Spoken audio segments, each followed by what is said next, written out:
চোদ্দতলা তুলবে আওয়াজ লক্ষ্য করা তুলবে আওয়াজ লক্ষ্য করা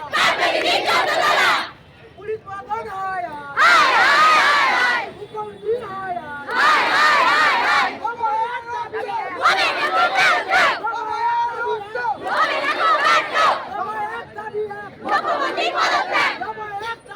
মুখ্যমন্ত্রী পদত্যাগ